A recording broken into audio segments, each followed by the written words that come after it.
Let's check in on how the federal government is dealing with environmental issues.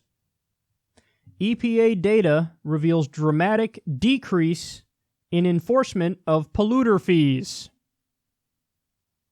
Well, that's lovely. So the EPA in its annual enforcement report revealed that polluters were fined a total of $1.6 billion in penalties in fiscal year 2017. Now, you might look at that and say, hey, that's actually not over $1 billion in fines. That's not bad at all. Well, when you give the context, it kind of shows how bad it is. That's a fifth of the roughly $5.7 billion in fines the EPA collected the year before. So everybody knows, Obama, in my mind, was a massively mixed bag. He's not a hero, as many people make him out to be. In many ways, he's just kind of a standard corporate neoliberal type character. But yeah, under him, $5.7 billion in EPA penalties. Way more than $1.6 billion. Now, lest you think, well, whatever, it's a one-off. It just happened. It was an accident. It wasn't the point.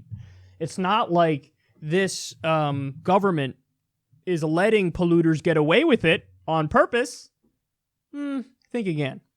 So I've shown you this before from MapLight. EPA nominee, who's now the head of the EPA, Scott Pruitt, received more than $350,000 from energy sources in Oklahoma races.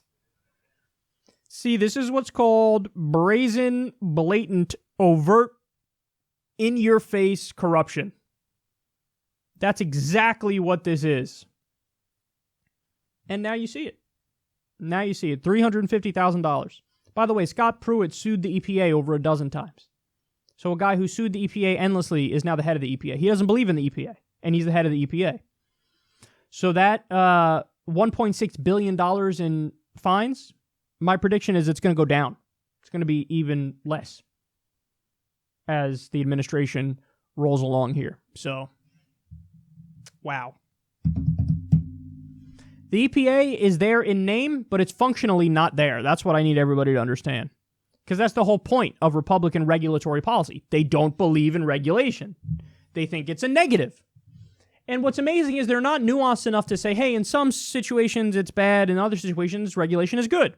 It's just get rid of them. Come on, just get rid of Trump bragged during his State of the Union address. We've gotten rid of more regulations than any administration ever. Unbelievable. And he signed an executive order. For every one new regulation, you got to get rid of two. He just treat it like in a flippant way. It's not like, hey, let's be very specific in how we look at our regulations and which ones we support and which ones we don't. It's just, no. Take a fucking wrecking ball to it. That's the philosophy. That's the ideology. And it's being implemented as we speak.